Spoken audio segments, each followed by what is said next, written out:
Para mim é um prazer estar em Minas Gerais, em Belo Horizonte especificamente, onde eu fiz a maior parte da minha carreira profissional, onde eu tenho uma identificação emocional muito forte, tenho filhos e famílias que aqui vivem, né? Então é sempre com muita alegria que eu venho a Minas Gerais, e no caso específico de Contagem, também nesses 100 anos, desse município que tem um papel importantíssimo para a região metropolitana do Estado, também é um momento, eu diria, muito interessante. Eu me sinto honrado de certa maneira, estar participando desse evento. Quero dizer que tanto a prefeita como a Antônia foram muito generosas para a minha pessoa, e eu gostaria de dizer que, na verdade, se eu tenho alguma virtude, é saber das minhas limitações. Eu acho que eu continuo aprendendo muito nas prefeituras, com os funcionários, continuo aprendendo muito com a população que eu tenho contato, mas eu acho que cada vez que eu aprendo mais me dá a noção de que eu ainda tenho muito que aprender. Então, na verdade, eu não me acho nada famoso. Eu acho que eu sou uma pessoa absolutamente muito esforçada, né? E que gosta muito do que faz, né? Então é isso. Como me chamaram para dar essa primeira aula de abertura, vocês viram que aqui se falou em habitação, se falou de algumas outras políticas que fazem interface, se falou do meio ambiente, quer dizer, se levantaram vários planejamentos. Então, na verdade, eu preparei uma apresentação que eu vou falar até onde der tempo, não vou passar exageradamente. Eu acho que antes de entrar na questão habitacional, eu vou especificar nesse momento, porque tem outros debates depois, eu vou me centrar nas especificidades da política habitacional, ou seja, nas idiosincrasias da política habitacional em relação às demais políticas, né, para a gente poder entender isso. Mas antes disso eu tenho que falar um pouco sobre as políticas públicas em geral, do qual essa política habitacional faz parte, né, das relações entre essas políticas. E como se trata também de um município que preza pela inclusão, pela participação, vou ser também levado a falar um pouco sobre a questão da participação, sobre suas potencialidades e seus constrangimentos. Então, na verdade, isso é uma aula, né, dada, então eu vou ser meio professor, vou dar aula, pode ser um pouco, para algumas pessoas pode ser coisas não tão importantes, mas eu estou aqui fazendo um papel de professor e é o que eu sei, de certa maneira, fazer, né? Então é isso. Então eu vou ficar em pé para poder acompanhar as questões que você coloca. Bom, eu vou tomar nota, eu não vou passar das 11h40 no máximo. Eu chamei esses textos que eu montei assim, noções básicas de políticas públicas participativas, eu vou falar de participação e vou falar das especificidades da política habitacional. Bom, a primeira questão que se pode dizer é o seguinte, quer dizer, quais são temas que nos chamam a atenção, que são dito importantes? Eu diria que são aqueles temas que estão na chamada arena pública, né, em contraposição à arena privada. Ou seja, vários temas, com o passar do tempo, você, de uma maneira pré-reflexiva, as pessoas às vezes imaginam que o que demanda do governo é algo normal, que faz parte da posição do governo. Mas, na verdade, essa arena pública, ou seja, a arena que, na verdade, são os problemas em que a sociedade legitima como preocupação do governo, ela varia historicamente. Ou seja, tem temas que entram nessa arena, depois saem dessa arena, né? Por exemplo, a questão de gênero.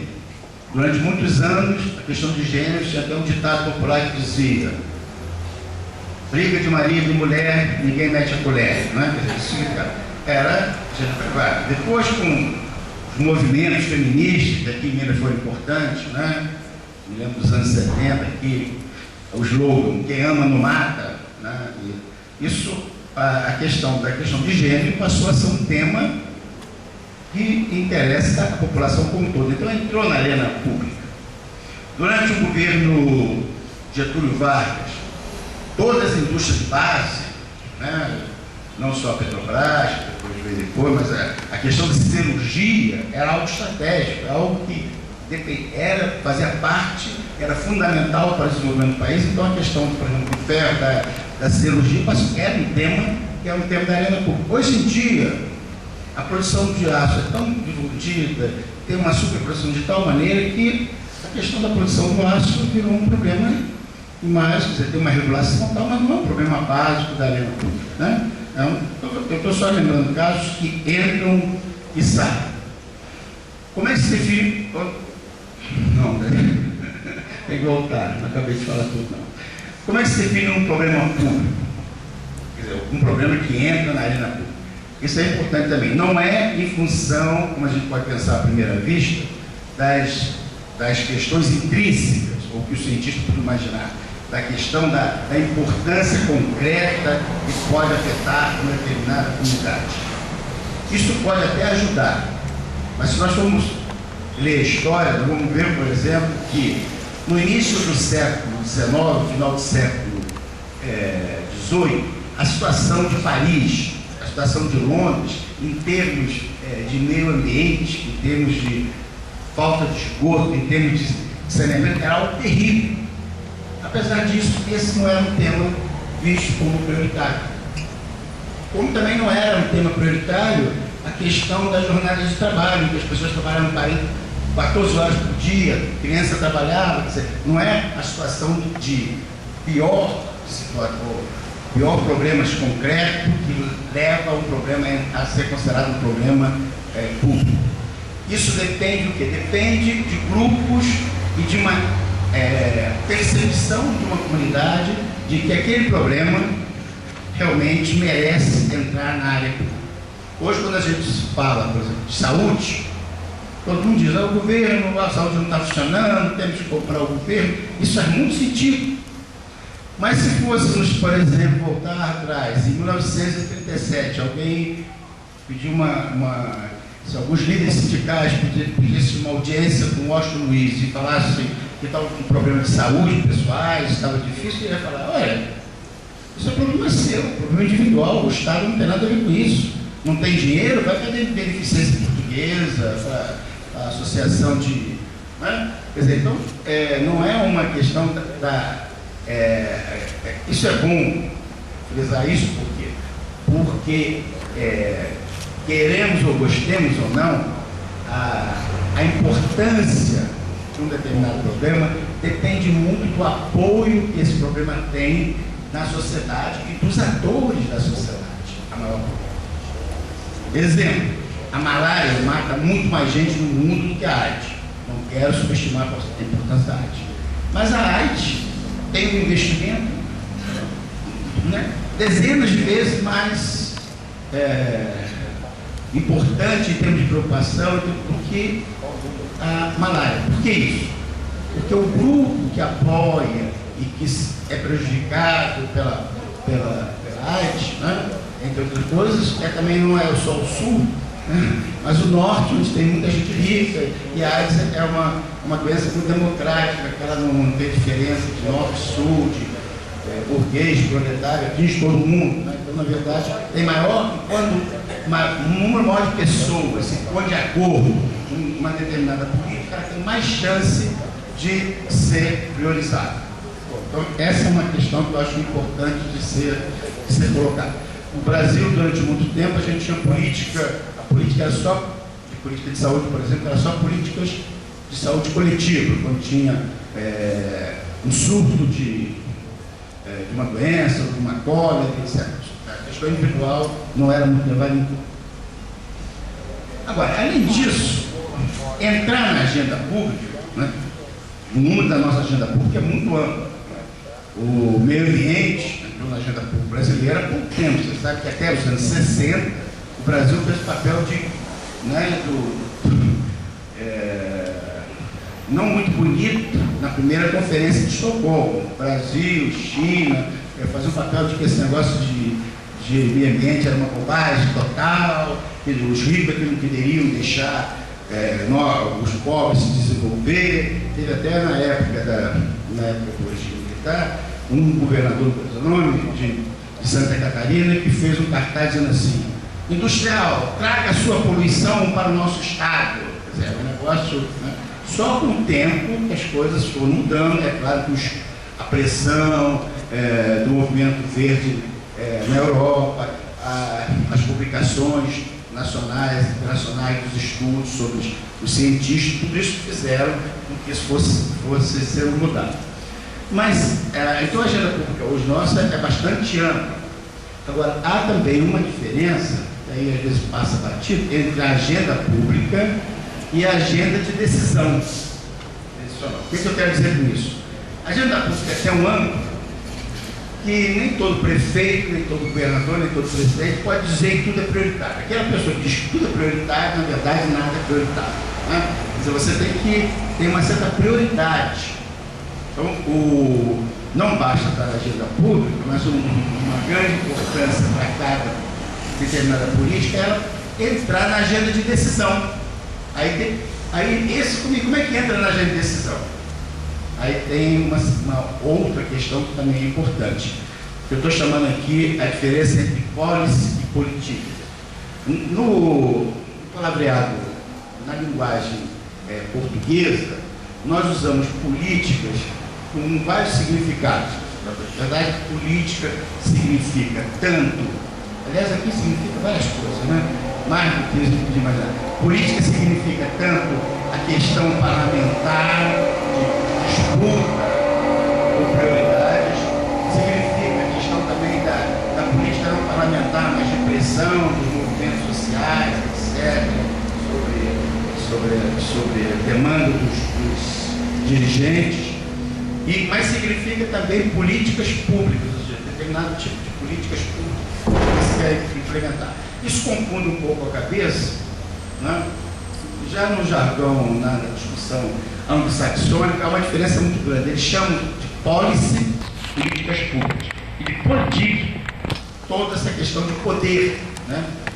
Então, quem define se entra ou não da decisão não é a policy. A policy pode até ajudar, a policy vem junto com a política, mas é a correlação de forças que existe em determinado momento que prioriza um programa em relação a outros, né? Então, a questão da política aí depende muito. A gente sabe, por exemplo, que as mudanças que ocorreram recentemente na região metropolitana de Belo Horizonte teve muito a ver com o atual governador, quando ele era vice-governador, a identificação que ele teve com esse tema e o peso que ele teve de defender esse tema e permitiu que esse tema entrasse na agenda de decisão.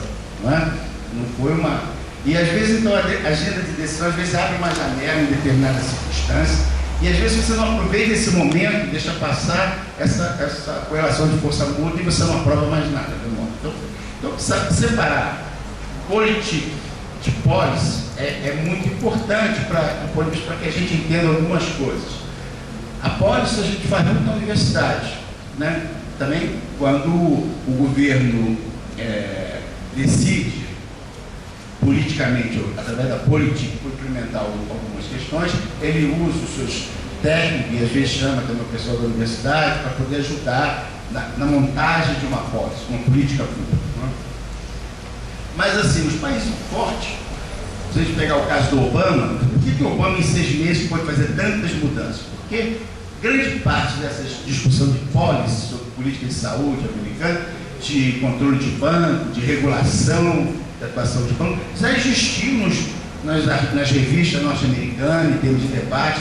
Foi fácil, mas relativamente fácil para eles, poder juntar esses especialistas e dar um novo enfoque, propor situações diferentes. Né?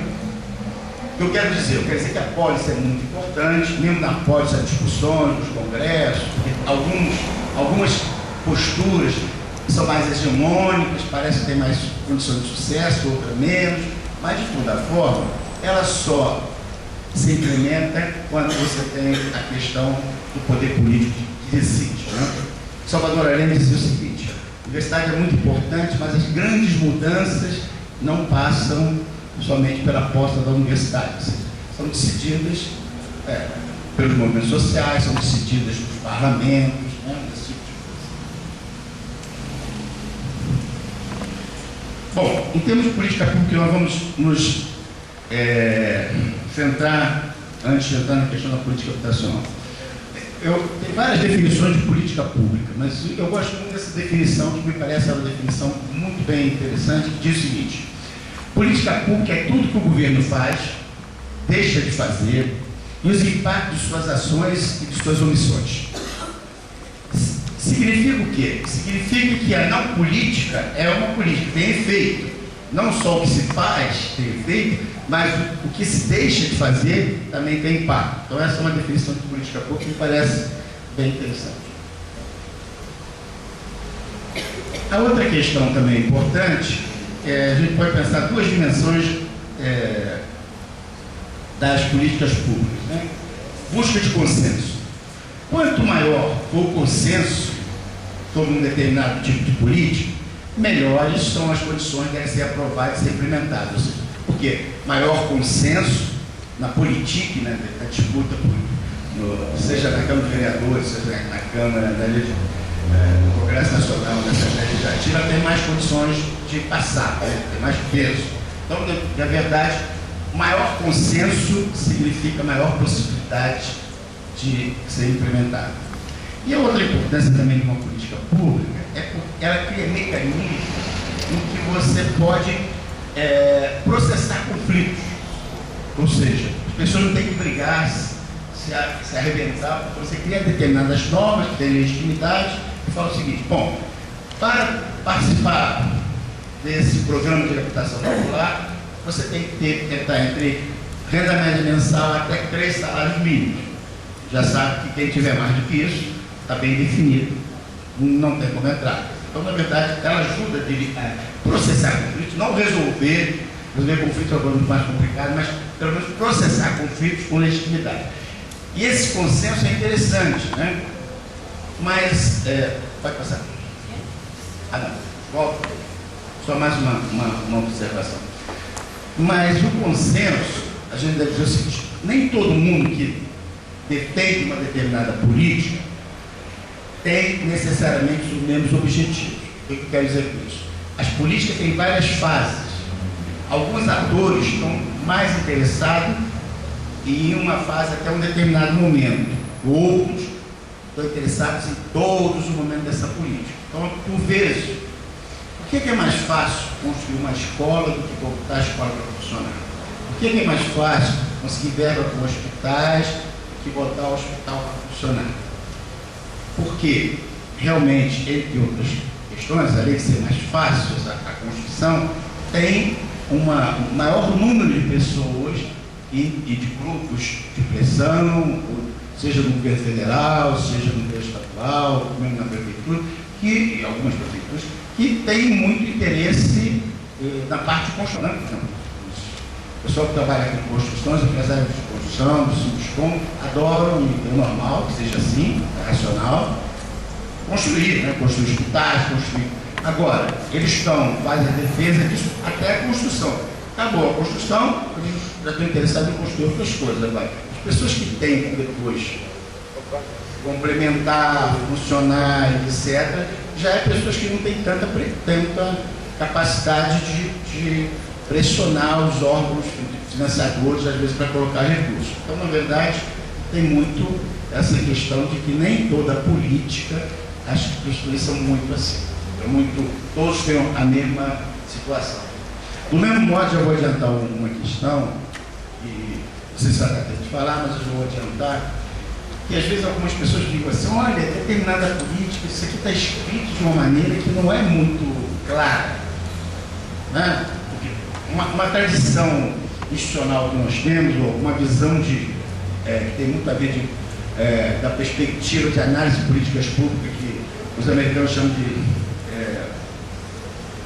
top-down, né? Você passa de cima cima para baixo, a ideia de que quanto mais você definir bem como é que deve ser essa política, com muita clareza, o que cada um faz, fica mais fácil você implementar.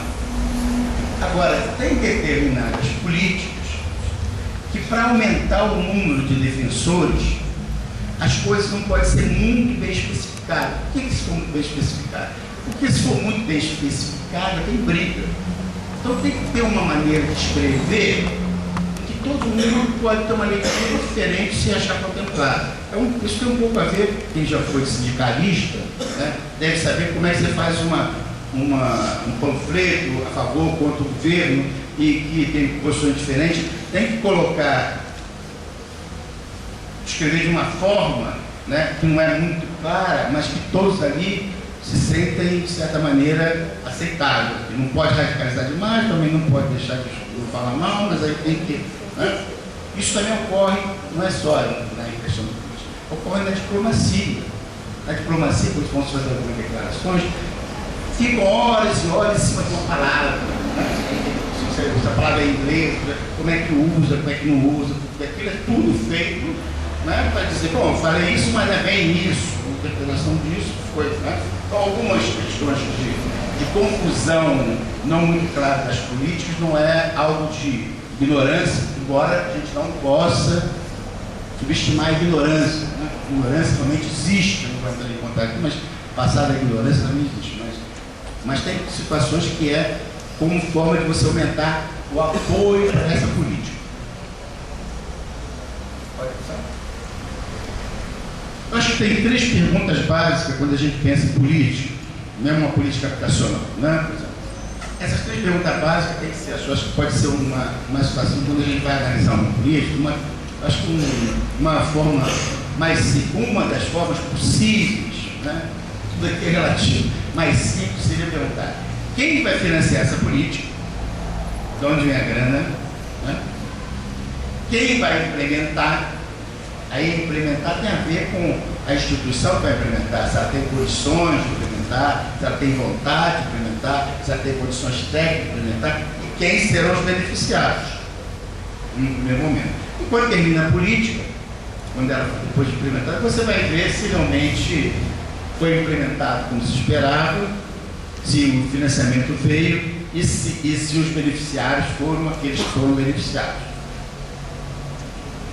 Por vezes, quando você, outra questão já para levantar, não basta institucionalmente definir isso, achar que já que definiu isso, a prefeitura definiu que quem vai ser beneficiado são essas pessoas que vão implementar sem essa etc. Essa decisão, ainda que seja importantíssima, é bom lembrar que quem implementa qualquer coisa, quem faz coisas no dia a dia, tem um poder muito grande de realizar, na verdade, decisões. Né?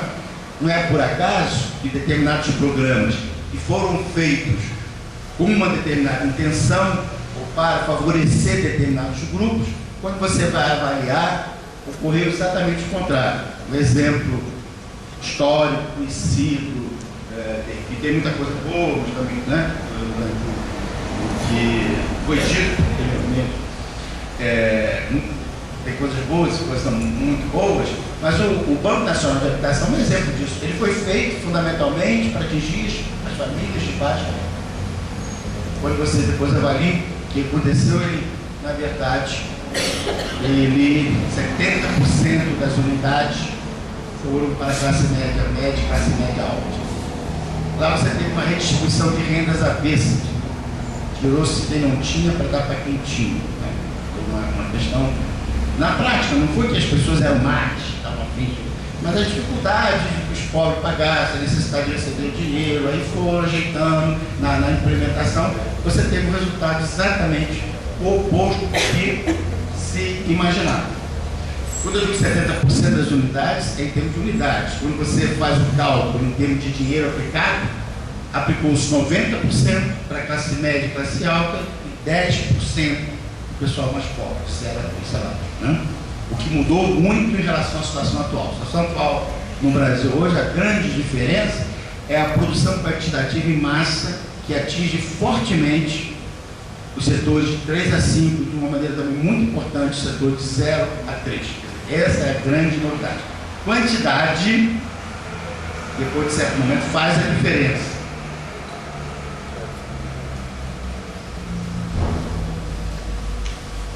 Bom, do ponto de vista acadêmico, quando você normalmente utiliza determinados tipos de classificação, o que é uma classificação? Quando você utiliza um determinado tipo de classificação, essa é uma classificação clássica que na área de políticas públicas, ela te permite perceber determinados pontos que sem essa classificação você não consegue ver. Isso não significa que qualquer classificação ou qualquer modelo que te ajude a levantar ou explicitar determinados efeitos importantes, ele resolve e explica qualquer coisa. Não é isso. Mas a questão de modelos te ajuda a ver pontos diferenciados quando a gente trabalha em política. Então, na verdade, a gente, do ponto de vista canônico, nós temos 3 tipos de políticas que não são, pelo menos a regulatória, não é necessariamente oposta à redistributiva e distributiva. A redistributiva e distributiva, elas têm posições bastante contrárias. A política regulatória, na verdade, ela funciona como um pano de fundo que permite maior eficiência ou menor eficiência das políticas distributivas ou distributivas. As políticas públicas redistributivas são aquelas que têm por objetivo redistribuir renda, que significa, em última instância, inclusão social, maior inclusão social. As políticas distributivas têm por objetivos setores pontuais, né, de pessoas ou grupos em diversos momentos da sociedade. E as políticas regulatórias têm por objetivo regulamentar ou regular um determinado setor, né? Seja ele um setor habitacional, seja um meio ambiente, seja um plano diretor. Né? Enquanto, aí eu vou passar um pouco mais adiante. Vou falar um pouquinho de cada uma delas para vocês perceberem a diferença. A política redistributiva, ela distribui poder e renda. A política redistributiva clássica, que é muito difícil de ser utilizada hoje em dia, eu vou dizer porque depois, ela geralmente trabalha com grandes grupos sociais, quer dizer, é a questão dos grandes grupos sociais, e ela é um tipo de política que até se enquadraria dentro da visão marxista, porque trabalha com pobres e ricos, burgueses e não burgueses, abastados, carentes. Na verdade, são políticas que foram desenvolvidas muito na Europa no pós-guerra e que se tirou, através de impostos, renda dos mais ricos e se transferiu para os estratos de baixa renda. Então você teve uma maior igualdade através da transferência de renda via impostos e tributos, né? Via bolsas de todos os tipos, em que os países escandinavos são um exemplo mais gritante, mais, né? A situação dos países escandinavos, você estuda o welfare state, o estado de bem-estar social na Escandinávia, principalmente nos anos 70 e 80, parece coisa assim de outro mundo, parece algo que de um nível completamente desconhecido. Tal é, não daria tempo de fazer, mas tal é as coisas que existem, né? Até hoje, mesmo com um retrocesso, o que existe na Suécia, na Noruega, na Finlândia, é algo absolutamente, para a gente parece algo assim surreal, né? Das coisas, dos avanços que existem, né? É inacreditável, né? Só que tudo tem um outro lado negativo, né? Lá faz um inverno de 9 meses, né? Tem gente que prefere passar fome em Paris do que viver bem, viver 9 meses no inverno. Bom, então nessa política distributiva, quem financia são os estratos sociais de alta renda e os beneficiários são os estratos sociais de baixa renda. Um exemplo de política distributiva que tem sido usado nos municípios brasileiros, especialmente com os governos populares, porque ele não aparece com muita clareza, né, mas foi a questão da isenção do IPTU para as camadas sociais mais pobres da cidade e o aumento do IPTU para outros setores. E você faz isso, de certa maneira, você está, na verdade, transferindo renda, né? Ainda que esse é um programa que passa, porque isso não fica muito claro na cabeça das pessoas. Esse é um exemplo de política distributiva clássica. As políticas distributivas têm uma coisa interessante, muito importante. Elas podem ser usadas pelos governos para se apoiarem, mas as políticas distributivas, como atingem um grande número de pessoas, elas passam a ser vistas como direito, né? Então, na verdade, hoje em dia, você não pode chegar com uma pessoa e falar assim, olha, mas você vai ganhar um salário mínimo aqui comigo, aqui trabalhando aqui comigo. O cara vai dizer, ó, salário mínimo, isso é direito meu, não tem vantagem nenhuma. Não tem vantagem nenhuma, nada, não pode me cobrar muito por ganhar um salário mínimo, porque isso é um direito. Então, a política são percebidas como direitos sociais, políticas distributivas. E essa é a vantagem que elas têm, né? Então, uma dificuldade na implementação de política distributiva é que os setores sociais que são penalizados, geralmente, tendem a se organizar com mais força, porque a numerosa parcela social que vai ser beneficiada. É aquilo. Quem vai perder, e vai perder muito, e é pequeno, tem mais condição de se organizar, geralmente tem mais poder, mas tem mais condições de se organizar, do que quem vai, talvez, ganhar daqui a algum tempo, muito pequenininho, uma parte muito pequena daquilo que vai ser tirado, né, do seu renda. Então, isso dificulta muito esse tipo de política, especialmente no momento que nós vivemos de globalização geral, da possibilidade de levar dinheiro para fora. Então, esse tipo de política tem que ter tido força em função dessa questão. Geralmente os técnicos que trabalham nos setores públicos, toda vez que ocorre, eles ficam muito indignados, porque os caras são de serem prejudicados, fazem uma pressão muito grande e os futuros beneficiados não se mobilizam. Não se mobilizam porque é muito difícil se mobilizar por algo que você ainda não ganhou, ou ainda vai ganhar muito pouco. Mas é mais fácil se mobilizar por algo que você vai perder, não é isso? Vai passar. Uma alternativa a essa política redistributiva é o que eu tenho chamado, salvo menor outro tipo de palavra, eu tenho designado como política redistributiva mitigada ou minimizada, né? E o que é isso? E é mais fácil de passar. Um exemplo de aplicação não é em termos de tributo, mas a realocação de recurso orçamentário para os setores mais pobres da população. Ela tem a vantagem de apresentar menor resistência do que a parcela da sociedade que está financiando. Ou seja, na política tradicional eu pego de quem tem, passo para quem não tem. Nessa política mitigada, eu já uso orçamentos existentes. O orçamento existente é muito importante, né? Teve um secretário de Finanças, foi o Ziz, que falou uma coisa muito importante. Falava assim, dizia assim, imposto velho é imposto bom. O imposto bom é imposto velho. Porque as pessoas já estão acostumadas a pagar. Então ninguém reclama. Então, se uma prefeitura pega o orçamento, digamos aqui estão os ricos, aqui estão os pobres. Você pega o orçamento que todo mundo paga. E eu, na hora de alocar esse recurso, eu aloco um pouco mais para cá tem que devolver um pouquinho para cá, claro, né? Mas eu coloco mais para cá, o que vai acontecer? Eu vou pegando de todo mundo e jogando um pouquinho mais para lá. O pessoal mais pobre, da periferia. Com isso, eu vou melhorando, vou tornando menos desigual a cidade, né? E de uma maneira também não cria grandes impactos. Claro que não pode deixar bairros nobres cheios de buraco, né? Tem que dar uma tapada nos buracos e tal. Mas é uma forma que você tem de melhorar a situação, né? Sem muita resistência e aumentar a qualidade de vida das pessoas. Porque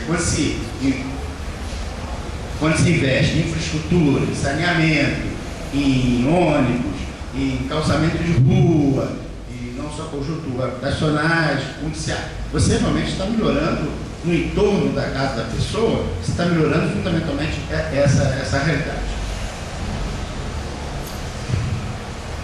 Então essa sim, aqui é um quadro política, eu estou chamando de litigada. Quem financia é o orçamento geral, os beneficiados, na sua maioria, são o pessoal de baixa renda, mas também uma parte do dinheiro tem que ir para o pessoal de alta renda. Essas são as políticas distributivas, que é a política mais utilizada no Brasil, que é a política que se, basicamente, boa parte da política brasileira, não da policy, da política brasileira, muito marcada sobre esse tipo de política. São políticas em que quem financia é o financiamento através do orçamento e os beneficiados são pequenos grupos ou pessoas isoladas em diferentes estratos sociais. Essa é uma política das mais usadas. Por que ela é da mais usada? Porque não há muita resistência. Ninguém é contra. Quem vai ser contra você fornecer cesta básica para gestante de um bairro tal, ou cadeira de rodas para um grupo lá, ou fazer uma ponte não sei aonde, uma ponte pequena, ou sei lá, fazer coisas pontuais, pagar serviço de dentadura, ou doar coisas para pequenas pessoas que necessitam. Não há nesse campo resistência maiores a esse tipo de situação. E é sempre um pacto que, eu estou dizendo isso não é no Brasil só, isso é literatura internacional, isso é nos Estados Unidos e outros lugares também. Os países em desenvolvimento são mais fortes, isso é, eu estou falando é coisa geral, não é caso brasileiro específico. Mas o que acontece com esse tipo de pequenos grupos políticos? Qual é a arena? Como é que a arena se coloca? A arena se coloca da seguinte maneira, especialmente entre os parlamentares. Eu apoio o seu uso que você vai fazer, e você, a sua emenda, você aprova a minha. Não há uma questão de saber se a ponte do rio tal pequenininha lá do meu bairro é mais importante que suspender, melhorar um pouco o asfalto de uma rua em determinado local, né? É todo um apoio que tem trocas de eu apoio o seu, você apoia o meu e todos estamos certos. Vai passar. As políticas distributivas, ela atende demandas pontuais de grupos sociais específicos. Ela não é universal, diferente da outra, né? É de fácil implantação, porque não tem opositor ao atendimento das demandas fragmentadas, pontuais e quase individuais. Passa adiante. É o tipo de política que existe em maior quantidade no Brasil e em outros países, especialmente em desenvolvimento, ou países também emergentes, e em muitos casos acaba tendo uma conotação clientelista, né? Não é toda política distributiva, nem toda política distributiva é clientelista, mas o clientelismo se baseia fundamentalmente nesse tipo de política. Boa parte das políticas desenvolvidas pelo legislativo são distributivas. Isso por duas razões. A população pobre levanta demandas pontuais e individuais, porque sua implantação reproduz o poder. Ou seja, não é algo que é bom e mal. Quer dizer, na verdade, os políticos não são marcianos. Eles funcionam de acordo com as regras do jogo, com a demanda.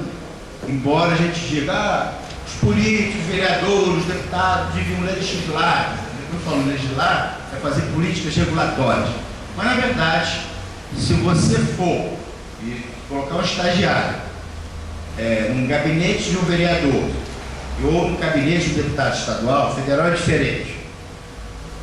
Eu poderia dizer que de cada 10 demandas, 7 ou 8 são de demandas individuais. Uma é de demanda coletiva de um pequeno grupo e de vez em quando aparece um cara que quer que faça alguma coisa de uma política regulatória mais geral sobre o meio ambiente, sobre alguma coisa. Então, na verdade, os políticos atuam de acordo com a demanda das pessoas, porque é racional para as pessoas demandarem o que sentem necessidade, né? E é racional também que os políticos respondam, que tem que ter voto, né, a questão das demandas que são de certa maneira, priorizar as demandas que são feitas. Me lembro de uns dados que saíram nos anos 90, mostrando que até um exagero dessa visão de que qualquer coisa clientelista é uma coisa terrível. Na verdade, a gente tem que entender as coisas com um certo distanciamento. Tem que entender que determinadas realidades necessariamente levam a determinados tipos de prática. Não há muito... Tem que entender que, às vezes, antes de ser cidadão, a pessoa tem que ser cliente. Não tem muita essa situação. Não tem, é muito complicado ter uma visão puramente normativa. O que deve ser a política? Acho que tem, Maquiavel foi importante, não pela questão maquiavelista da visão popular que de Maquiavel, mas porque ele começou a dizer a política como ela é. Não antes como é que deveria ser, como é que a política funciona. Então, na verdade, essa demanda acontece porque tem demanda, né? e é algo que tem vantagem, é um jogo de soma positivo, tem vantagem para o legislador, né? que na verdade não legisla, mas distribui essa renda, e tem vantagem para quem pede também. Né? As demandas são quem já foi, eu não vou falar isso aqui, mas quem já foi vereador sabe disso. As pessoas pedem as coisas mais estranhas do mundo. Um dente para não sei quem, um dinheiro para o enterro, um dinheiro para tirar o filho da cadeia. As demandas são as mais, né, impensáveis do mundo. Né? Vamos lá. Então, nem toda política distributiva é uma política clientelista. Por exemplo, política de emergência, de solidariedade às vítimas de enchente e terremotos, isso é uma política distributiva, tem que ser. Não se pode viver sem política distributiva. Isso não existe. Mas nem toda ela é clientelista. Ela, às vezes, tem que resolver um problema no setor que foi extremamente prejudicado. Mas em contexto de grandes desigualdades sociais, esse tipo de política pode ser usado como moeda de troca. Claro, digamos que eu tenha, hipoteticamente falando, se eu sou, vamos pensar, deputado estadual em um determinado estado e tem uma cota parte para me utilizar, eu posso aplicar de uma maneira mais específica. Pessoal, muitos estados têm isso, de uma maneira direta ou indiretamente. E aí, se eu chego com um determinado grupo de pessoas e falo assim, meus companheiros da vila tal, eu tenho esse dinheiro aqui que não dá para dar para todo mundo. Então, posso dar para duas ou três. Estou escolhendo vocês três, porque eu acho que vocês são as pessoas muito responsáveis, são as pessoas legais, que se preocupam com a população da vila. Então, eu vou passar esse dinheiro para vocês fazerem aí a urbanização, então, melhorar esse problema do lixo, da rua, vocês aqui melhorar a questão do imposto, tal, etc, etc. Mas, olha, para mim continuar colaborando com vocês, eu espero que vocês possam, poder isso, e voltar para que eu possa continuar fazendo esse belo trabalho que eu estou fazendo com vocês. Hein? Sejam gratos. Então, você vê que a política distributiva, atenção, ele cria, entre aspas, o quê? Dizer que é privilégios de uns em relação a outros. Algumas associações ganham e outras não ganham. As que ganham têm que entender que tem que ser mais compreensível às pessoas que organizaram elas. Não é isso? Como também a questão do levar para o hospital. É uma coisa muito importante. No Rio de Janeiro tem até não sei quem da ambulância. Lá o pessoal que leva da ambulância, diz que a ambulância é uma coisa que dá muito boa. Leva da ambulância, faz uma fichinha, sabe o endereço da mãe, dos irmãos, todos, o endereço, aí todo dia manda o cartão dizendo, olha, lembre-se, o vereador tal está mandando para vocês isso aí, falando do Rio de Janeiro, que eu vi, mas, né?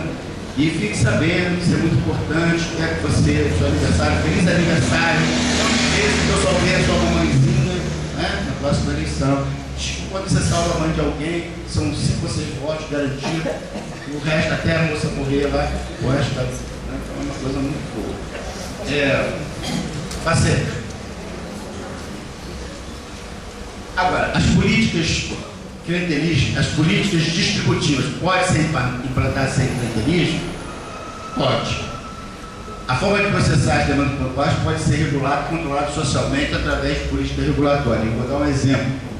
A LOAS, leis, tanto as assistentes sociais gostam tanto, que são militantes, teoricamente a LOAS, a Lei Orgânica da Assistência Social, do nosso querido ex-presidente falecido, Itamar Franco, aprovou no dia 27 de dezembro, quando ele já ia deixar o comando do governo, ela prevê que todos os recursos assim, pequenos, etc., vá para um fundo comum, e aí tenha um conselho, e esse conselho vai saber aquelas demandas de varejo que tem, quais são as prioritárias. Pelo menos 5 pessoas ou 6 pessoas, por uma banca, discutam, essa é prioritária, essa não é, tal.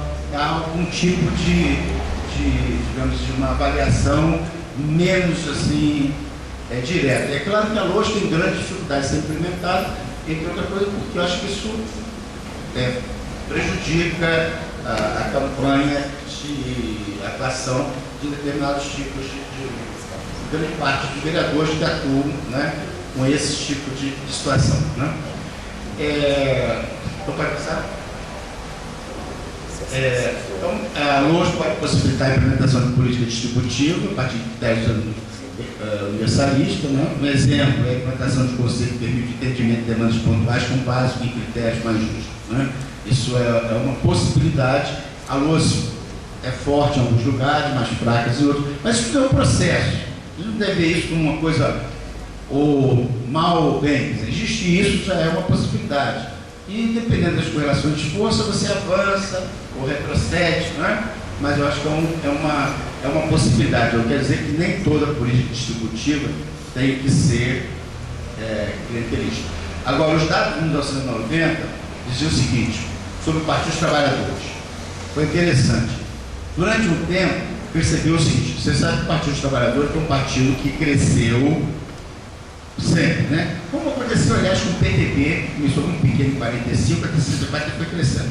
Isso é muito simples, porque era um partido altamente identificado com a questão popular, por mais que tivesse resistência, pessoas se enganavam, acabava crescendo aos pouquinhos. Então, o PT foi crescendo sempre, sempre, em todas as eleições municipais. Entretanto, no início, era um partido que tinha maior rotatividade dos eleitos. Por quê? Porque pela questão da formação mesmo, de ênfase, negação, ou com uma certa ojeriza a políticas distributivas, eles evitavam ou não conheciam as políticas distributivas da maneira que o povão, que a maior parte do povo, cobrava. Então as pessoas votavam no partido, mas votavam em outro candidato do partido, mas esse cara não resolveu o meu problema. Hein? Pois é, mas aí as pessoas então foram se, digamos, não vou dizer transformando completamente, mas foram se adaptando melhor, fazendo algum tipo de política, né? Foram cair na realidade, fazendo algum tipo de política e, de certa maneira, esse parte essas demandas como forma de se ajustar. Né? Aí tem aí vou me permitir aí dar uma opinião aqui, já vou dar uma opinião pessoal, isso eu estou falando em geral, né? O professor, agora eu vou falar um segundinho em termos pessoais, que eu acho que na questão do PT houve um problema muito sério, porque o partido cresceu muito, mas assim, eu sempre fui, eu sempre fui, desde o início, fui filiado ao PT, mas eu sempre pertencia à ala dita, na época, mais conservadora, social-democrata, o pessoal sempre me achava muito... Bom, o problema sério é que eu sempre era a favor de alianças policlassistas, todo mundo olhava com a cara feia, né? Então, mas aí o que me chocou, o que é complicado, é que não todos, não quero generalizar nada, mas uma grande parte da extrema esquerda do partido que queria plantar feijão sei lá, nos terrenos vagos, queria que soldado elegesse general, essas coisas um pouco malucas. Quando eles caíram na real e foram trabalhar na Câmara de Deputados, na Assembleia, etc., eles viram que o mundo era completamente diferente, que aquilo era uma maluquice, e o problema que me pareceu é que um grupo desse, uma parte, pelo menos, passou uma posição de uma posição de esquerda muito radical, que isso me preocupa, uma posição oposta de fazermos qualquer negócio. Então, somos líderes do baixo clero. Eu acho que isso é complicado, né? Quando as pessoas têm uma visão assim, muito deformada, muito radicalizada, depois ficam chocadas que o mundo não é como ela gostaria de ser, em vez de pensar o que eu posso fazer para melhorar a situação, mas, não, o negócio existe isso assim, então, aí torna-se mais realista que o rei. Isso é complicado, isso é uma coisa que me parece, eu vejo que a gente tem que ter um certo cuidado. Eu, pelo menos, nesse ponto, sempre fui coerente, sempre fui a favor do mercado regulado, da democracia e da inclusão social. Então, na verdade, estou onde sempre estive, né? Agora, eu vi alguns tipos de situações, alguns tipos de... que me chocaram muito, porque pessoas que eram altamente radicais e com a posição, depois passaram com a posição, quando ficaram desiludidos daquilo, em vez de migrar para uma posição média, e o que eu posso fazer, cair numa situação de que é assim mesmo, tal, não tem muito jeito. Acho problemático isso. Bom, voltamos agora a outras questões. A política regulatória se refere à legislação, é um instrumento que permite aplicar políticas redistributivas ou distributivas, por exemplo, a lei do uso do solo. E essa política regulatória, por que ela não é priorizada por ninguém? Isso é outra coisa importante que vai estar ligada com a participação. Porque ela tem efeito de longo prazo, né? Ela não tem efeito de benefício imediato. Se Contagem faz um plano diretor, por mais bem feito que seja, ninguém vai melhorar da noite para o dia. E, aliás, quando você tem mudança, né, mesmo em Belo Horizonte, eu venho desse quadro de Belo Horizonte, passo um tempo, às vezes eu falo, olha, melhorou um pouco. As pessoas falam, não melhorou nada. Eu falo, não, melhorou. É porque as pessoas vivendo todo dia, mesmo que melhore, você não percebe. Porque do dia a dia, né, você tem dificuldade de perceber até essas melhorias. Então, as políticas regulatórias são o que a gente chama de bem público de segundo nível. Bem público de segundo nível, porque ela serve de base para você aplicar políticas mais distributivas, criticadas ou não, ou políticas distributivas. Ela cria os mecanismos. Aliás, uma política regulatória ela pode ter um viés redistributivo ou um viés distributivo, né? No Belo Horizonte, você fez a política de ônibus, na primeira fase, a ideia era fazer um viés redistributivo dessa política regulatória. Ou seja, quem morava na periferia pagaria menos, na verdade, relativamente de ônibus, que quem morava na zona sul do Belo Horizonte. Entretanto, essa política regulatória, ela não mobiliza as pessoas. Por que eu digo que não mobiliza as pessoas? Porque as pessoas querem coisas concretas, querem bem públicos concretos. Né? Aí é a minha discussão de que é complicado, na questão da participação, saber como é que você vai fazer essa participação, em que hora vão entrar as pessoas. Eu e outras pessoas que estão aqui, seguramente, já participaram e viram como é complicado se você não tem uma noção clara de que o que você está chamando para as pessoas participarem são de elaborar uma política regulatória ou tratar de uma política pontual, distributiva ou redistributiva. Por que isso? Porque a política regulatória, na verdade, é um marco teórico que vai ser implementado aos poucos e vai ter funções de longo prazo. Se você chama as pessoas para participarem, especialmente os movimentos reivindicativos de casa, essas coisas, o que acontece? Eu vi isso na Sudene, vi isso em Brasília, vi isso na Bahia, no Rio de Janeiro, aqui em Belo Horizonte, em vários locais. As pessoas chegam, né, na Assembleia Legislativa, né, uma vez até o pessoal, a turma toda acompanhada pelo padre Pitt na frente. Né, parecia um exército branco leão atrás, na discussão da política pública de habitação. E aí o pessoal começa a discutir lá, vamos como vai ser, vamos financiar, vamos subsidiar a cidade, a família ou as pessoas. E como é que vai ser o sistema de amortização? O sistema de amortização constante ou tabela price? Aí as pessoas começam, pessoal, o negócio é o seguinte, essa discussão está muito boa, mas eu quero saber as coisas concretas. O pessoal que está do lado da linha do trem ali, quando é que vai tirar eles dali? Eu quero saber como é que... Aí, realmente, não tem isso, quer dizer, não tem sentido. por que você vai chamar e quais são aqueles grupos que estariam interessados nesse tipo de política, outros estão interessados em outros tipos de coisas mais concretas. Isso acaba, as pessoas se sentindo que é uma enganação. Ué, falar em casa, eu quero saber da minha casa, a mesma coisa. Vamos fazer, eu já vi um antigo, na questão de transporte. Fazer um discurso para o setor popular que está precisando de transporte.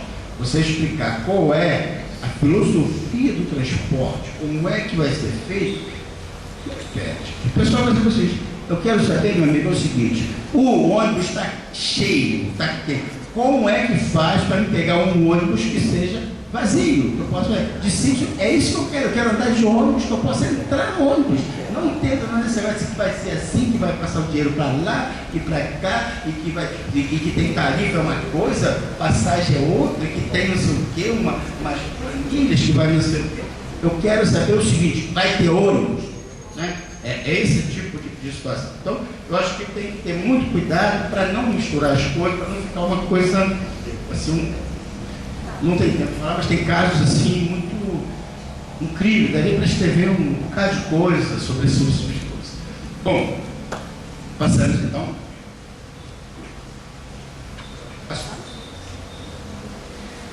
Bom, então agora eu vou falar um pouco, dito isso assim em geral, para a gente não dizer, eu vou falar um pouco sobre a política habitacional. Cada política tem suas especificidades, né? Então a política, a gente tem que pensar que as políticas, por exemplo, a política, você pensa num conselho de saúde. O conselho de saúde tem um problema específico. Qual é o grande problema específico que os outros, qual parte dos outros conselhos não tem e o conselho de saúde tem? Quem lembra? Qual é um grupo que não participa geralmente dos conselhos de saúde? Que é muito importante. Os usuários, né? Você, doente, a figura do doente não é uma figura organizada, não são os doentes crônicos, né? As pessoas, aliás, quando ficam doentes, querem logo deixar de ser doente. Aliás, a gente só pensa na importância da saúde quando a gente está doente, né? Depois de uma certa idade, como a minha, eu vi que é uma coisa, se você não acorda com uma dor, né? É uma dor aqui, tem cada dia eu tenho que ter uma dor em algum lugar que eu nunca imaginei que pudesse ter, né? Quer dizer, tem uma dor aqui, depois outra aqui, né? Então, na verdade, você quer ficar bom. Então, quer dizer, ninguém quer, são os usuários da saúde, ninguém quer ser usuário. Então, por isso, na saúde, os funcionários da saúde, os médicos, os enfermeiros, os assistentes, são importantíssimos porque eles representam, de certa maneira, os usuários. Claro que tem um ou outro que representa os diabéticos, né? O pessoal, né, que tem dificuldade de sofrimento mental tem mais dificuldade sempre, mas os cadeirantes, o pessoal participa. Mas é muito pouco, né? A habitação também, cada política tem suas características. Então, eu vou falar um pouquinho aqui sobre as idiosincrasias, né, ou das especificidades da política habitacional, que a torna diferente de outro tipo de mercadoria quando a gente pensa que nós temos um site de mercado que produz mercadoria. Estou falando aqui na dificuldade da ação quanto mercadoria. Claro que a gente sabe, num país como o nosso, 70% das unidades habitacionais são feitas, não são feitas por mercadoria, mas são feitas para as pessoas, às vezes boa parte para próprias pessoas, ou contratadas para resolver problemas pessoais pontuais. Mas quais são as especificidades da política habitacional? O que encarece ela fortemente em relação aos outros tipos de mercadorias, quando a gente pensa em termos de produção de casa para empresarial. Primeiro, a necessidade de disponibilidade de terreno para a produção da habitação, né? Você tem que pagar um delta X a mais para ter um terreno para poder construir a sua habitação. Se você pensa numa metrópole em que o surgimento interno de disponibilidade interna de terreno ocorre eventualmente num local ou no outro, ou porque o imóvel está velho, porque na verdade sobrou um pedaço, na verdade você vai ter vários pontos extremamente diferentes, com declividade diferente, em local com um tipo de vizinhança diferente, com um tipo de infraestrutura diferente. Isso tudo faz com que a sua habitação tenha que ser muito voltada para ou levar em conta aquele terreno que você conseguiu, ou aquele terreno disponível, e o ambiente externo àquele terreno. Isso faz com que, na verdade, a produção da habitação, na sua grande maioria, embora você sempre diga que você tem cada vez mais ferramentas novas, modernas, mas a produção sempre é uma produção extremamente artesanal. Na verdade, ela é, manufatureira, mas base artesanal, não é? Uma produção em série, exceto em questões muito específicas, quando você tem um grande terreno na periferia, e aí você pode chegar lá, padronizar tudo, montar tudo, grande terreno na periferia, grandes áreas, terrenos limpos, aí você pode ter uma padronização maior, mas mesmo assim, produção em escala, daqueles que vem tudo montado, um monte que existe na Europa, em alguns lugares. No Brasil existe coisa em pequena escala. A grande maioria tenta cada vez mais padronizar determinadas situações, mas ainda depende muito de uma ação, eu diria, manufatureira. Tanto é que, se você for ver os próprios nomes que se chama oficial, mestre, aprendiz, né? Isso faz com que, na verdade, o custo da produção em relação às outras mercadorias seja um custo muito alto. Muito alto por quê? Porque qualquer empresário que trabalha com uma sociedade de mercado, ele tem que ter um custo, um lucro médio que se aproxime do lucro médio que naquele momento o mercado está oferecendo. Ele pode ganhar menos, né? Isso faz com que você tenha vários outros tipos de situação. As necessidades dessa política exigem, por exemplo, no Brasil, não só no Brasil, mas em todo mundo, um fundo para financiamento permanente com capitais subremunerados. Quer dizer, quando se escolheu o FGTS, agora até melhorou, mas nos anos 70, foi um horror. Quando o senhor utilizou o FGTS, utilizou o dinheiro dos assalariados de forma absolutamente subremunerada, mas subremunerada naquela época muito pior, hoje até melhorou, muito pior. Por quê? Em época de inflação, se vocês se lembram, pelo menos eu não sou repórter, mas eu antes, como é? Mas uma repórter dizia que era o cara que via a história, falou tudo que aconteceu na história. Mas, testemunho ocular da história. Mas, de certa maneira, eu me lembro que era o seguinte: numa época de inflação, o seu FGTS ele era fixado em 31 de dezembro, em função não do ano anterior, mas 2 anos anteriores. Ou seja, se você começava a ter algum tipo de remuneração mais ou menos razoável, depois de 24 meses de trabalho permanente. Como os mais pobres nunca ficavam 24 meses, esses então emprestavam dinheiro ao governo de maneira subsidiada. Quer dizer, na verdade, eles pagavam ao dinheiro que era usado para a habitação. Por quê? Para poder financiar. Ou então a caderneta de poupança nos setores mais altos, mas também a caderneta de poupança no mundo inteiro é um dos investimentos mais subremunerados. Tem garantia? Tem, mas é mais subremunerado. Por isso que se usa também nos Estados Unidos. Em vários lugares se obrigam a utilizar a caderneta de poupança só para casa, que é uma maneira que você tem de ter um dinheiro barato que pode ser financiado durante muito tempo. Então, esse o financiamento. Então, há necessidade de financiamento de 15 a 30 anos, com taxa abaixo da média do mercado, com todo o preço que tem o financiamento habitacional, você vai ver que ele é muito mais baixo do que a taxa que você paga no dia a dia. Não vou nem comparar com o cheque especial, porque aí seria em um mês, mas é muito mais baixo. E a impossibilidade de programa de habitação popular sem fortes subsídios governamentais, sejam diretos, através de botar o dinheiro, ou redução de juros, mais ainda. Isso ocorre em todos os países, no Brasil mais fortemente, mas em todos os países desenvolvidos. Tá?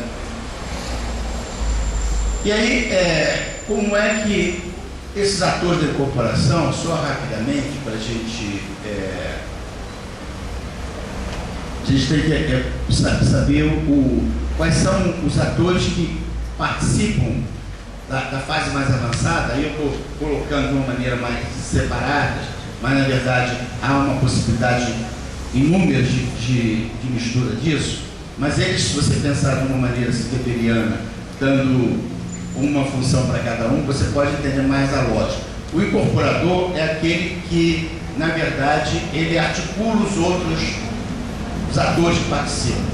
E ele, geralmente, o lucro dele, ele trabalha geralmente classe média média, classe média alta, e o trabalho dele o lucro dele se dá da seguinte forma, de duas formas. Ele geralmente consegue comprar um terreno ou ter informações privilegiadas na prefeitura em alguns lugares, sabendo da mudança, de como é que vai ser o uso do solo em determinados locais. Ele compra terrenos como se fossem terrenos rurais ou terrenos unifamiliares, mas que vão poder fazer produção em largas escalas, e ele com esse delta X ganha dinheiro.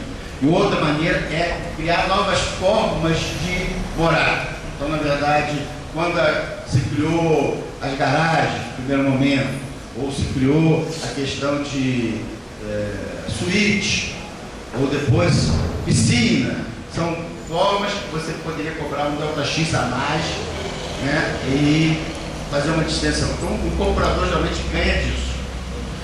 Tanto é verdade, quando você tem uma associação de classe média e eles mesmo incorporam, eles não têm esses lucros, que chama geralmente o lucro extraordinário do incorporador, o preço da construção muda muito.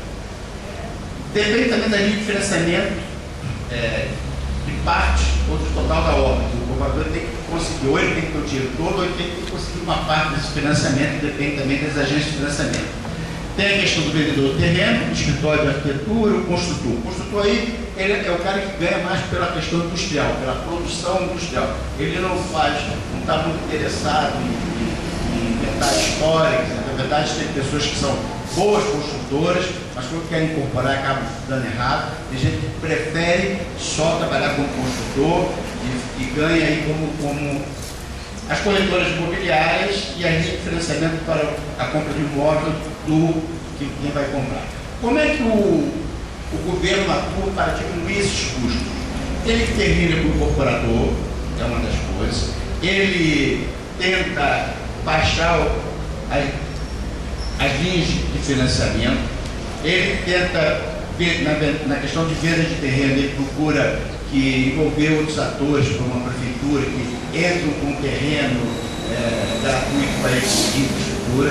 Ele não usa muitos programas muito diferentes de escritório de arquitetura, porque eles fazem prédios, geralmente com os mesmos tipos de estrutura que deram certo para não ter esses gastos. Né? Eles não têm corretor, não tem lucro de corretor imobiliário, porque eles vendem, a demanda é muito maior que a oferta, então eles não gastam dinheiro com isso.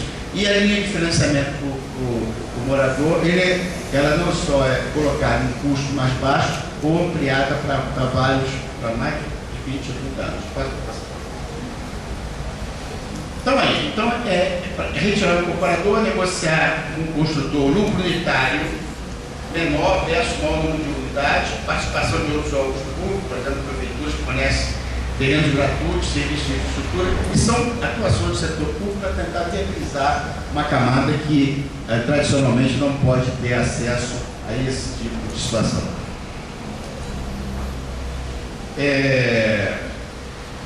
A diminuição também ainda maior dos lucros dos juros em relação aos setores médios, o subsídio quase total da construção para os mais pobres, você sabe que de 1 a 3 é quase dado, né?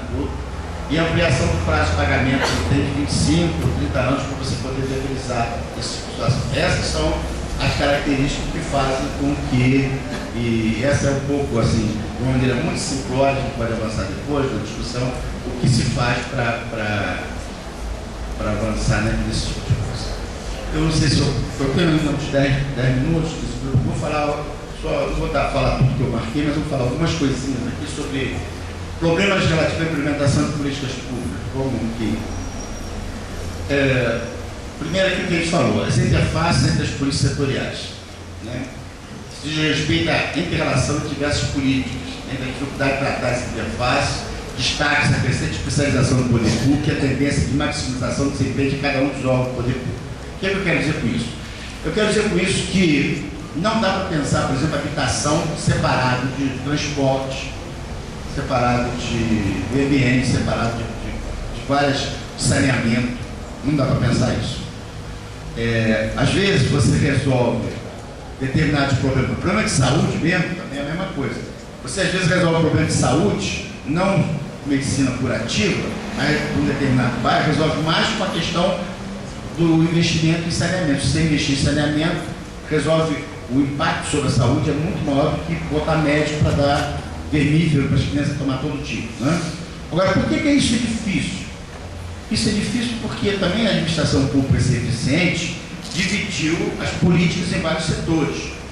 E é normal que cada representante desse setor tem que priorizar as suas áreas, porque ele é avaliado não pelo que ele fez em relação aos outros, mas ele é avaliado pelo que a área dele vai fazer.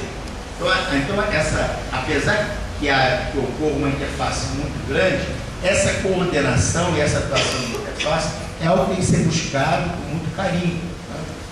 Por exemplo, eu percebi que aqui em Contagem, como Belo Horizonte, às vezes isso foi tentado de uma maneira, eu diria, não sei se reflexiva ou pré-reflexiva, ser resolvido você criando uma secretaria mais ampla e outras secretarias com altas interfaces para que esse secretário possa cobrar uma interação maior entre essas subsecretarias. Isso me deu um pouco essa ideia. Pelo menos em Belo Horizonte foi assim, trouxe uma secretaria urbana, mais geral, para que saneamento conversasse mais com a habitação e o secretário pudesse chamar as pessoas e falar, vocês têm que conversar, têm que resolver as questões.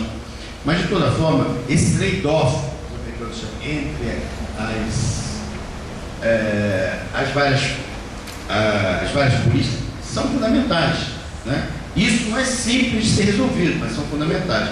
Veja, nos anos 60, diversas políticas habitacionais do Rio de Janeiro não deram certo, porque colocavam as pessoas num lugar extremamente longe, sem lembrar do transporte, sem lembrar que agora elas não tinham que pagar água, tinham que pagar luz, que antes era gato na favela, tinha que pagar água, tinha que pagar luz, tem o peso do transporte. Então, na verdade, você às vezes viabilizava a casa, mas os custos indiretos do transporte, da luz, do IPTU, etc., inviabilizavam as pessoas a viver nesses locais, né? Então, eu acho que essa questão de interface é uma questão muito, muito importante, né? Mas que não é de fácil resolução. Ou seja, o que eu quero dizer com isso? Quer dizer que não é dizer assim, vamos explicar às pessoas. Vem cá, secretário, vou explicar a vocês que interface é muito importante. Todo mundo explica, muito importante. Aí o cara pensa, mas eu vou aparecer, se eu fizer opção de casa, eu vou aparecer mais, se eu fizer menos casa. Se eu vou. Né? Aí não é muito simples, não é uma questão só de. Porque tem uma questão de poder envolvendo isso, né? É a mesma coisa da questão de gênero. Não adianta chegar para os homens e explicar que as mulheres são a mesma coisa, então os caras. Mas tem uma questão de poder aí, de gênero, tem que ajudar, estou aí com vocês, né? Mas a prática é um desafio e não tem receita de bolo, isso tem que se ver em cada momento que dá para fazer. Mas de toda maneira, eu sei o seguinte, se não levar minimamente em conta essa interface, você pode dar custo por mudar, pode. Já aconteceu várias vezes. Vai milhões de casas lá longe, não consegue botar transporte, tem que juntar isso, né? Agora, a outra coisa também, em qualquer tipo de política, as políticas trabalham com muitas variáveis. Por mais que você seja muito inteligente, preveja tudo, você não consegue prever todos os efeitos positivos nem todos os efeitos negativos, né? Quando tem um efeito positivo que você não espera, é ótimo, né? Você, eu já pensava nisso, né? Ou um efeito positivo, alguns acham, da volta que o Itamar quis fazer os fusquinhos, né? A volta do fusquinho, lembra que o Itamar uma vez quis voltar os fusquinhos e tal.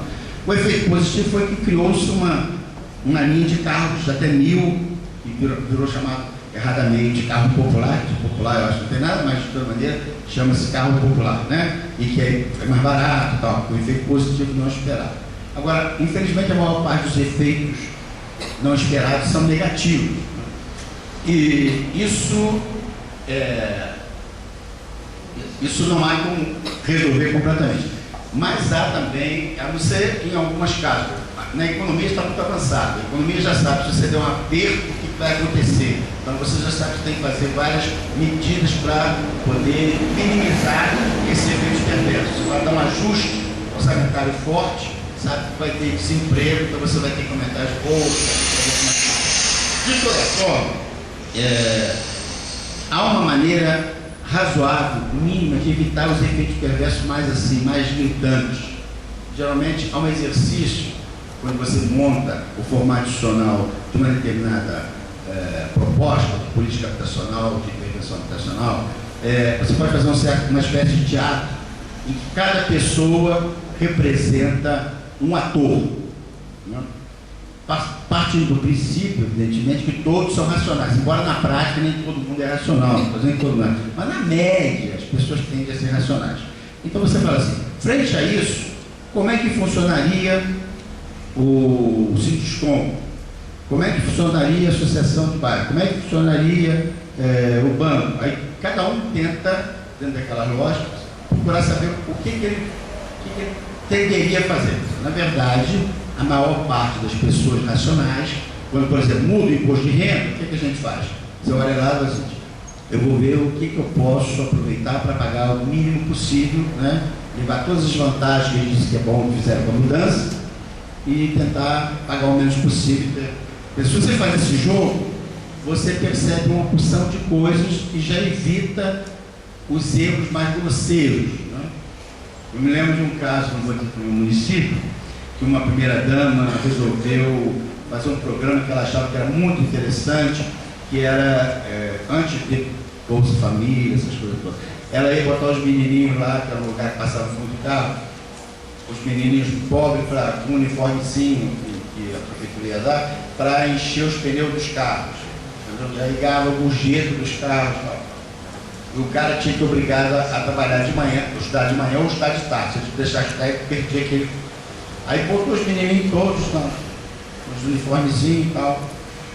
Achou ela. Por quê? Porque ela estava tão interessada nisso que ela focou, é como se fosse um teatro escuro, que ela jogou a luz naquilo que ela estava interessada e ela ficou tão interessada, tão envolvida que ela não conseguia ver o redor. Ela achava que ia ser um sucesso danado. Passava muito carro ali, tinha que preencher aqueles negócios, o cara que não tinha muito tempo para aquilo. E aí, no primeiro mês parece que deu mais ou menos certo, 6 meses depois, um caos. O que vocês acham que foi um caos? Total. Porque ninguém fez um estudo. O que você faria se você fosse o dono do posto? Os donos do posto começaram a pensar, será que esse menininho está pedindo de graça? Quem sabe ele aproveita, já põe uma também, né? Já põe também a gasolina no carro. Aí o pai do menino foi os sindicatos entrou no banco porque estava sendo despedido uma porção de funcionários. Os caras que enchiam lá os negócios, porque estavam os meninos fazendo aquilo de graça. Aí tiveram que voltar tudo atrás. Estou dando um exemplo típico, mas como é que a gente tem que ter, quando a gente tem tem que pensar, né? Se alguém tem uma ideia, se alguém vem com uma ideia para vocês, de que uma coisa que é muito séria, o cara descobriu uma maneira de resolver em 6 meses, a não ser quando ele vai falar na televisão que político precisa fazer isso. Faz parte da política, vamos combinar, nos Estados Unidos aqui, no Obama aqui, político tem que dizer que vai resolver tudo. Até eu não voto em político não dizer que vai resolver tudo. Então, tirando a questão da política eleitoral, que o cara tem que dizer que vai resolver tudo, se alguém disser para vocês que em 6 meses tem uma ótima solução que vai resolver um problema que ninguém resolve há muito tempo, duvide. Ou que inventar roda é muito difícil. Então, na verdade, que tem alguma coisa muito séria a partir disso aí. Então, eu acho que esse é um dado importante. E também invenção, Einstein inventa muita coisa, mas tem que saber que invenção, se ninguém fez alguma coisa, tenha muito cuidado com se ninguém de nenhum país fez alguma coisa que você vai fazer e é muito quando é alguma coisa muito diferente, vai resolver, é outro problema. Eu já passei muita vergonha no exterior, tentando explicar às pessoas, evidentemente debochando, né, uns anos atrás, quando começou a se falar no Brasil, meu susto, até as entidades do comércio, a Federação do Comércio estava botando na televisão, favor do imposto único, virou piada, quer dizer, na verdade as pessoas, imposto único é... Claro, se você for pensar, quer dizer, isso é uma coisa que, evidentemente, nenhuma pessoa especializada, digamos de passagem, nem de nenhum dos partidos, né, seja o Dornelles, que é o conservador, seja o cara mais esquerdo, sabia que isso é uma bobagem total. Mas você acreditar que, de repente, você vai acabar com todos os impostos, não vai precisar de fiscal nenhum, um imposto só, vai ficar todo mundo muito bem, etc, etc, vai resolver todos os problemas, tem que desconfiar minimamente, gente. Isso aí, realmente, essas coisas assim, milagrosas, realmente não acontecem. Aí o IPE, evidentemente, fez o estudo, não precisa do IPE, você pode fazer, escrever milhares de coisas. Você acaba com a federação, as grandes grupos vão criar uma moeda própria para não entrar no mercado, para não pagar um imposto de 3,5% da circulação financeira. Quer dizer, tem milhares de coisas. É um desastre total, quebra o país. Mas isso é levado a sério, então a gente tem que ter um certo cuidado, porque ignorância também existe. Bom, vou parar com o caminho. Bom, passa. A não política, a política passa mais, passa. Redundância. Só mais uma coisa, só mais duas coisas. Redundância geralmente é uma coisa ruim quando você tem uma redundância de dois órgãos que o Estado, no princípio, faz a mesma coisa e faz mal feito. Mas a redundância é altamente importante para garantir a confiabilidade. Ou seja, em alguns pontos, em algumas coisas específicas, a redundância é fundamental. Não é à toa que, por exemplo, os professores das universidades adoram redundância em financiamento de bolsa. Por quê? O dia que o CNPq está mal, a CAPES está melhor. O dia que a CAPES está mal, a Fundação Estadual está melhor. Então, redundância, em termos de financiamento, por exemplo, fontes de redundância, é fundamental para você garantir alguma coisa. Então, redundância nem sempre é uma coisa ruim. Agora, você não pode ter redundância em tudo, porque o custo aumenta enlouquecidamente, né? Mas algum grau de redundância é absolutamente benéfico, especialmente os pontos que são pontos cruciais e quando você tem que ter confiabilidade. Não é à toa que, por exemplo, como ninguém gosta de cair de avião, o avião tem 4, geralmente você sabe, tem 4 motores, mas ele pode viajar com 2. Tem 2, o piloto e copiloto, mas um só serviria em princípio, né? Tem 2 computadores de bordo. Isso tudo é redundância para evitar desastre. O exemplo mais típico dessa falta de redundância foi um cara quando entrou na NASA e resolveu baixar de 50% os custos da NASA, porque os programas da NASA, sabe, são feitos todos com 100% de redundância por questões de, aí tem questões até governamentais de poder imperial, né, de manter. Então esse rapaz falou, entrou lá e falou, isso é bobagem, eu faço metade do preço. Ele aí fez a licitação de várias empresas, faziam sempre licitação de várias empresas separadas para cada item e depois elas tinham que se conversar e os itens tinham que bater. Se tivesse alguma diferença, porque tem alguma coisa errada, tinha que consertar. Esse cara realmente parece que fez a redundância só de 20%, que era pessoal, o resto não. Foi naquele Discovery onde a professorinha explodiu lá, lembra? E as professoras ficou esquecido, os russos adoraram, né? Os americanos ficaram. E aí o cara foi demitido no outro dia, o que mostra que dependendo do que você quer, a redundância é fundamental. Passa as opções trágicas. Essa é outra coisa que se enfrenta em vários níveis, né? Se enfrenta, por exemplo, quando você vai fazer uma urbanização de favela, você enfrenta na questão da pesca, se enfrenta na questão do rodízio em São Paulo. As opções trágicas são quando você não, essa já opções trágicas não é bem isso aí. Opções trágicas significa o seguinte: o governo, qualquer governo, tem sempre que optar por algumas coisas. Quando ele opta por algumas prioridade.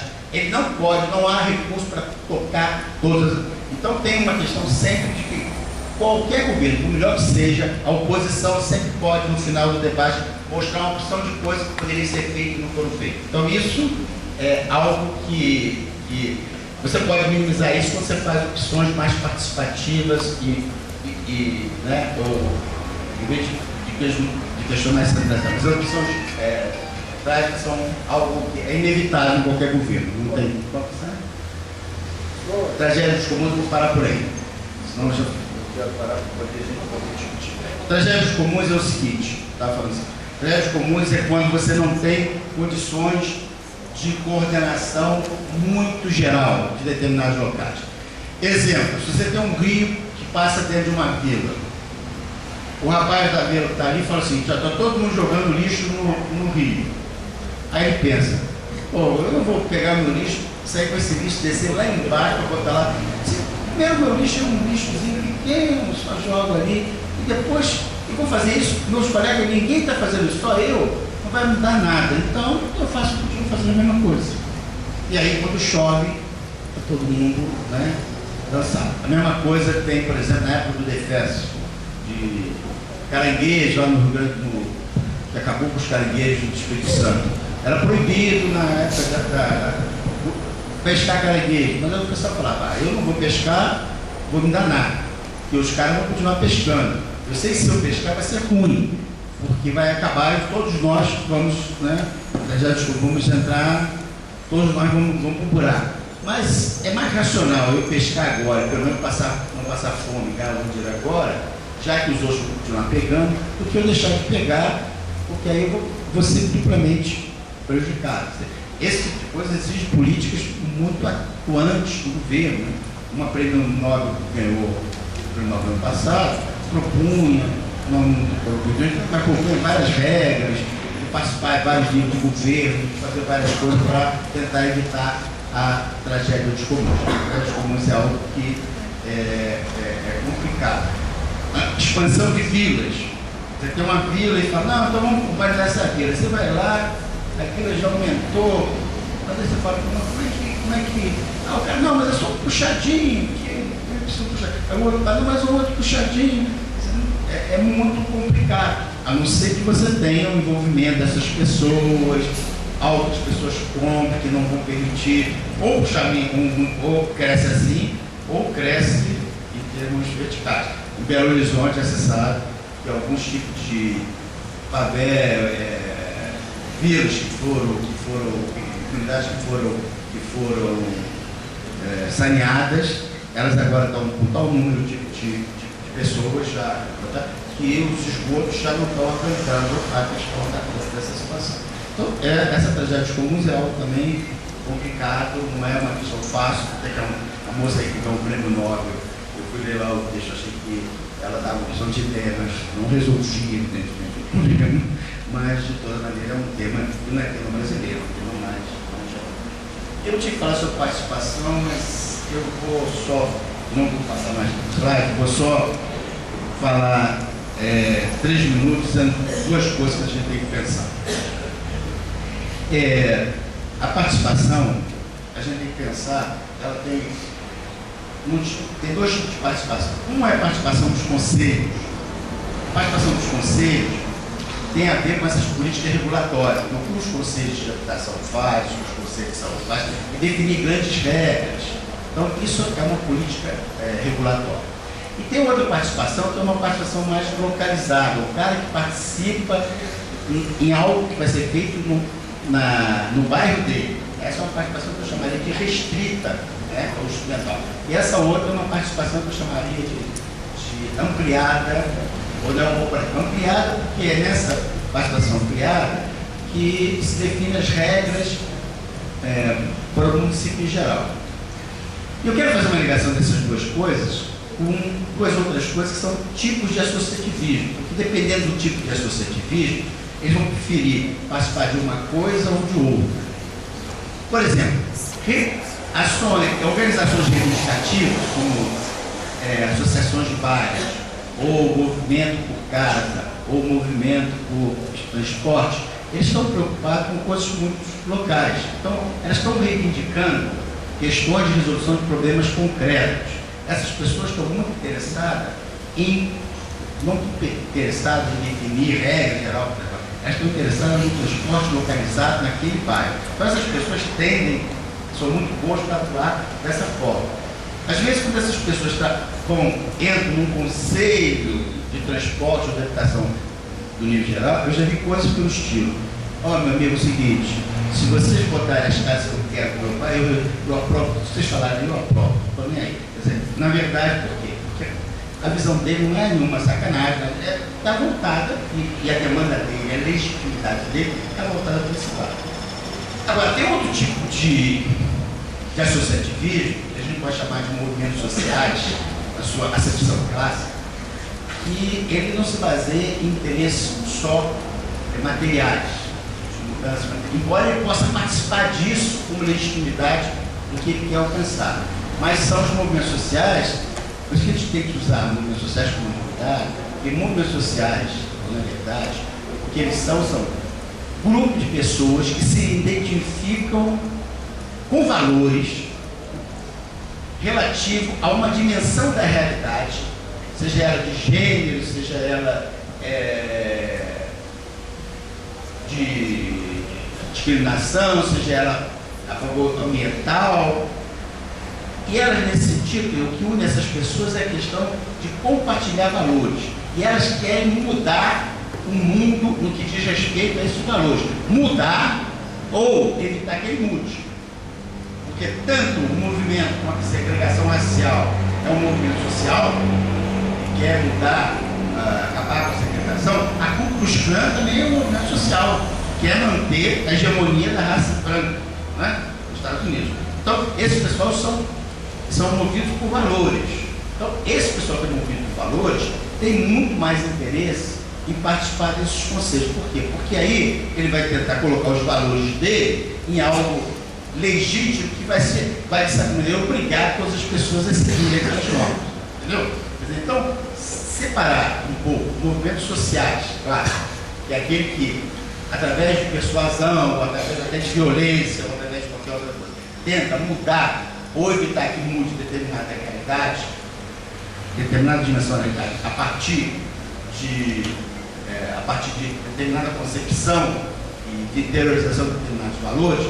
Esse pessoal, ele pode até trabalhar com o pessoal de reivindicação. Por exemplo, os ambientalistas participam, às vezes, com a associação de bairro que está sendo prejudicada pela fumaça que sai de uma fábrica.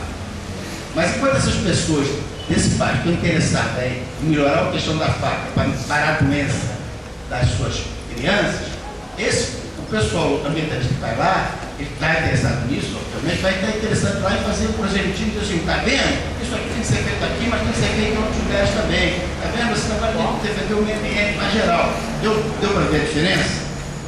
Então, na verdade, a gente tem que pensar um pouco nisso, porque não são a mesma coisa.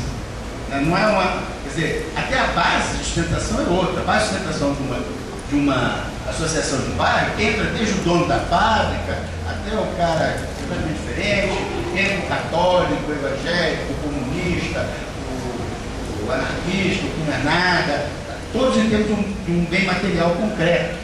Agora, nesses movimentos sociais, o que une as pessoas são determinados valores que eles estão incluídos naquilo. E o que significa essas duas coisas? Se a gente usa outras palavras, diz o seguinte: enquanto as associações reivindicativas trabalham com bens negociáveis, o que é bem negociável? Se eu chego lá e falo, eu quero urbanizar minha vila toda, quero que faça asfalto, faça não sei o quê, quero fazer uma escola, quero também fazer um posto de saúde e tal. Aí a prefeita chega lá e fala, meu amigo, só dá para fazer uma praça e calçar a rua principal. É pegar ou largar. Pegamos. Né? Agora, se você chega na questão ambiental, ou então na questão de gênero, fala assim, olha, não, matar não, assim, afins, tal, dá para aceitar, é não negociável. Quem trabalha com valor não negocia, ou muito pouco negociável. É o que acontecia com os pacifistas, você lembra, durante a Guerra Fria. Não tinha negociação. Fizeram contra a bomba atômica, não tinha. Ficava lá, vai negociar o quê? Não negocia, são pacifistas. Deitavam lá, arrastavam os caras, não tinha como negociar. Então, quando você trabalha com valores, a questão da negociação é mais complicada. Quando você trabalha com bens negociáveis, são as organizações reivindicativas que trabalham mais com bens negociáveis. Movimentos sociais que trabalham com bens não negociáveis. Por exemplo, ninguém vai trabalhar assim, não, um pouco de racismo dá, deixa que não sei ninguém fala isso, não pode, né? Um pouco de. Não pode fazer piada, um pouquinho de racismo, quem sabe, não dá. Ou é ou não é. É igual grávida, ou está grávida ou não está. Não dá para quem trabalha com valor, assim. Então acho que tem que separar, porque são pessoas, são entidades que não dá para chamar de estudo de movimentos sociais, porque eles têm perspectivas diferentes. Embora você possa encontrar um determinado movimento social, um determinado tipo de associativismo, uma cúpula que funciona como movimento social e uma base que funciona de maneira mais instrumental como ação reivindicativa. Por exemplo, o MST, assim, a cúpula do MST tem um programa para o Brasil, aliás, absolutamente descabido, fora de... Não estou falando isso, não tem nada contra, mas não tem a menor chance de implementar aquelas volta dos anos 50, nacionalismo, mas eles têm um programa de valor, tá? A base, a maior parte da base não, a maior parte da base que é a terra, né? Você pode dizer, a vida não é assim, bem, a realidade não encaixa nas categorias, mas saber que tem categorias que trabalham com valores, e esses valores interessam mais participar dos conselhos. As outras que participam do conselho até interessam, tem do líder, etc. Mas eles querem resolver o problema lá do primeiro, vou participar de lá porque eu vou botar a agenda do meu bairro em primeiro lugar, né? Bom, então eu não teria muito falar, mas eu agradeço, desculpe se eu mas aí eu fico para a próxima. Obrigado.